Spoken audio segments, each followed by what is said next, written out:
Good morning mga ka-repair. So mag-resize data og ladies ring mga ka-repair no. Kaya ang iyang sukod ani nga singsing is size number 5.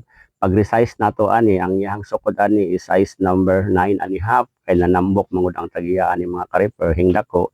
So hinduol sa sakoa kay nagpa-resize ayang singsing kadit na daw niya magamit ang iyang ring kay hugot na kaayo. Sayangan siya kay naraba ni sentimental value. Hinatag pa ni sa iyaha daw.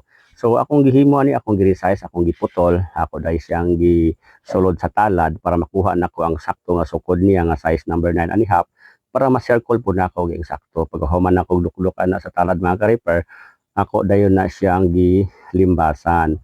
So paglimbas na to ana mga ka-repair, kailangan pantay ang paghawid sa limbas, pantay ang pagdapat sa limbas sa ladies ring kay parang dili siya maambihas, dili ang isa dako, ang isa gamay para pantay gid siya.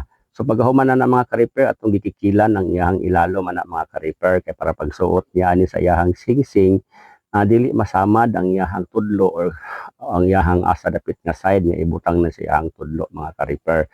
Kailangan i-smooth na siya pag human nato ani trabaho paghatag sa iya dayon para mawala na niya ang iyahang mga bukol-bukol. Kailangan pantay sa tanan sa iyahang braso mga ka-repair aron mapatsada na siya tan-awon mga ka-repair.